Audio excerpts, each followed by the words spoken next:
Welcome to all साथियों, exam fighter number पर आप सभी का हार्दिक स्वागत है।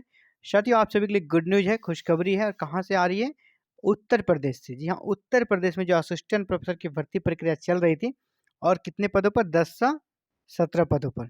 और ये परमानेंट असिस्टेंट प्रोफेसर की वैकेंसी की जो प्रक्रिया रुक गई है, और इसका कोई कारण नहीं, कारण बस है कि यूपीएचएससी की जगह एक नया आयोग वहाँ पे बनना है।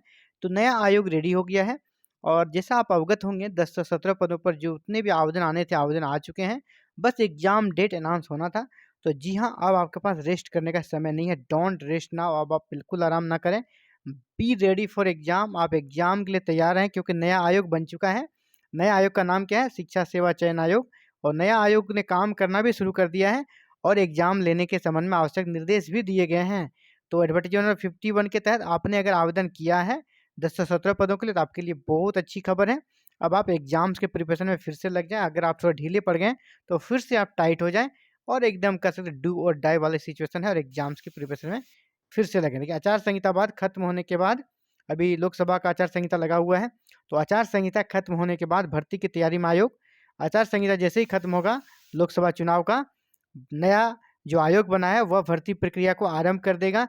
और इसके लिए कल ही बैठक हुई। तो शिक्षा सेवा का जो अलग अभी नया आयोग बना, शिक्षा सेवा चयन आयोग, इसकी पहली बैठक, फर्स्ट जो मीटिंग है, हो गया है। इसमें पदों का विवरण, अन्य प्रक्रिया पूरी करने के निर्देश यहाँ पर दे दिए गए हैं। कहाँ पर मीटिंग हुई? प्रयागराज में। इनका कार्यालय में प्रयागराज, उत्तर प्रदेश शिक्षा सेवा चयन आयोग में। आचार संहिता खत्म होते ही भर्ती प्रक्रिया शुरू करने की तैयारी कर दी है।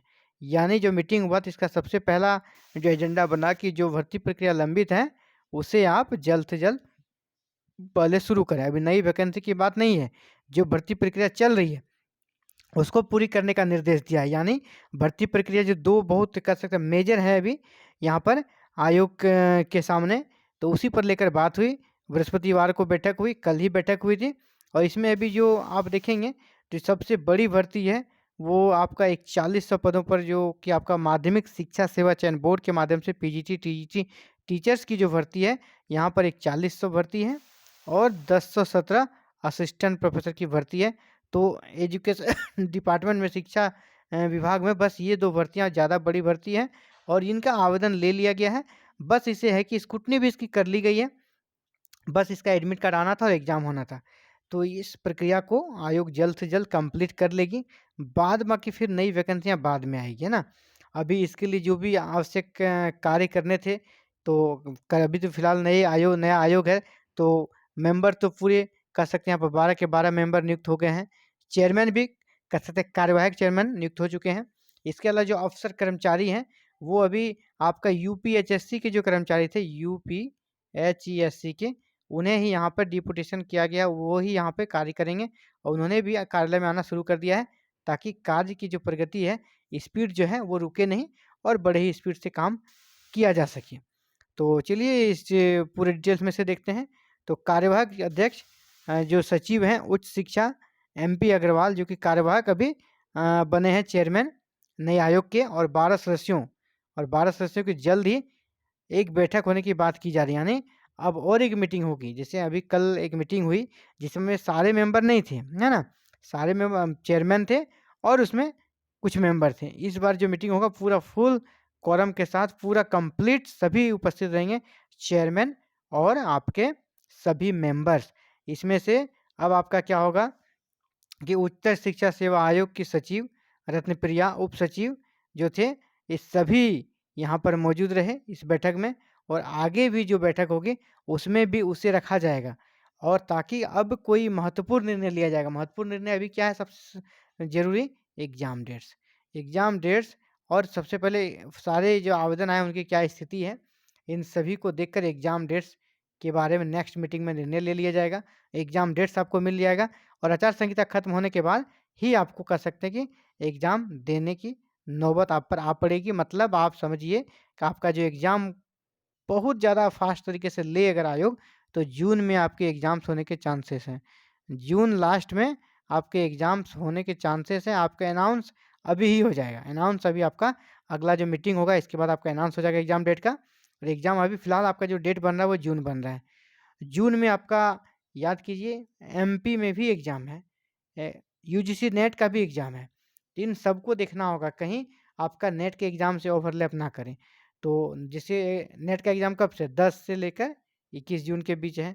तो 10 जून के पहले तो ये एग्ज़ाम नहीं ले पाएँगे, क्योंकि 5 जून तक तो काउंटिंग है। 21 जून के बाद यानी लास्ट वीक ऑफ जून आपका जो है एग्ज़ाम का जो टेंटेटिव डेट्स बनेगा वो लास्ट वीक ऑफ जून बन रहा है। लास्ट वीक ऑफ जून में आपका एग्ज़ाम हो सकता है। फिलहाल की स्थिति यही है और आप इसी को डेडलाइन मानकर चलें और अपने सिलेबस को उसी के अकॉर्डिंग कंप्लीट आप कर लें, है ना? आप फिर लंबा डेट की फिराक में रहेंगे कि नहीं लंबा डेट मिलेगा, तो फिर आपको दिक्कत होगा। देखिए इन्होंने आवश्यक सभी तैयारियाँ पूरी कर ली है। क्या लिखा है? शनिवार से अफसर और कर्मचारी नए आयोग में भी बैठने लगेंगे। यानी कल, आज तो इसे गुड फ्राइडे है, आज छुट्टी है। अब शनिवार को यानी कल से अफसर और कर्मचारी रेगुलर रूप से जिस ऑफिस में बैठते हैं, बैठने लगेंगे। इसके अलावा जो यूपीएचएससी के पास जो फाइल थी है ना, फाइल, दस्तावेज, फर्नीचर आदि सामान अब नए आयोग में लाए जाएँगे। अफसरों ने बताया सभी सामान 1 सप्ताह में शिफ्ट कर लिए जाएँगे, यानी सभी फाइल्स वगैरह एक जगह रहने से डिसीज़न लेने में भी आसानी होता है, सभी चीज़ों को आसानी से वो देख भी पाएँगे। तो ये सारी प्रक्रियाएँ पूरी हो रही है, यानी जो मार्च का महीना है और आपका अप्रैल 10 तक, 10 अप्रैल तक ये सभी जो प्रक्रियाएँ हैं कि कौन-सी फ़ाइल क्या है, नहीं है वगैरह, ये 10 अप्रैल तक आपकी पूरी हो जाएगी। नए जो अभी कह सकते हैं कि अधिकारी बने हैं, जिनको कह सकते हैं फ़िलहाल अभी पद दिया जाएगा, जिसकी नोटिफ़िकेशन भी निकाली गई है, वो सभी आपके 10 से 12 अप्रैल तक नियुक्त हो जाएँगे और एग्ज़ाम डेट्स को लेकर एक आवश्यक मीटिंग होने वाली है, उसका अभी डेट अनाउंस नहीं है। सभी मेंबर बैठेंगे और चेयरमैन बैठेंगे और यूपीएचएससी के भी जो मेंबर हैं, यूपीएचएससी के भी जो कह सकते हैं पदाधिकारीगण हैं, वो भी बैठेंगे और एग्ज़ाम डेट्स पर बहुत ही महत्वपूर्ण निर्णय लिया जाएगा और उम्मीद करता हूँ कि आपको एग्ज़ाम डेट्स अप्रैल महीने में निश्चित रूप से 15 अप्रैल के आसपास आपको एग्ज़ाम डेट्स मिल जाएगा और एग्ज़ाम डेट्स मिलने के बाद आपका एग्ज़ाम जून में होने की पूरी संभावना, लास्ट वीक ऑफ जून में आपका एग्ज़ाम हो जाएगा। क्योंकि पुरानी भर्ती प्रक्रिया को पहले इसे कंप्लीट करना, फिर वो नई वैकेंसी निकालेगी। तो फिलहाल के लिए साथियों इतना ही। Thank you very very much for watching this video और connecting with exam fighter number 1। इसी प्रकार के अपडेट्स को पाने के लिए आप हमारे चैनल के साथ बने रहें और हमारे चैनल के साथ बनने के लिए दोस्तों करना चैनल को सब्सक्राइब, बेल आइकन को प्रेस और ऑल बटन को जरूर क्लिक कर लें ताकि आने वाली नेक्स्ट अपडेट से रिलेटेड वीडियो अपलोड होती है आप तक नोटिफिकेशन जाए और आप उसे देख सकें। इस प्रकार की वीडियो यहाँ पे एवरीडे अपलोड की जाती है ना? एवरीडे ऑल ओवर इंडिया कहीं भी वैकेंसी निकलती है विशेषकर हायर एजुकेशन से जुड़ी हुई, तो एक-एक वैकेंसी की एक-एक कर सकते बारीकी को यहाँ पर बताया जाता है, समुचित गाइडलाइन दी जाती है और इन्फॉर्मेशन तो आपको मिलती ही मिलती है। तो इन सभी के लिए आप हमारे साथ जुड़ सकते हैं और हमारे साथ जुड़ने के लिए आपको एक ही काम करना है, बस चैनल को सब्सक्राइब करके बेल आइकन को प्रेस करके ऑल बटन को क्लिक करके रख लें ताकि फर्दर अपडेट्स आते ही आपको नोटिफिकेशन जाए, आप खुद को रेडी रख सकें। Thank you very very much for watching this video and connecting the exam fighter number 1।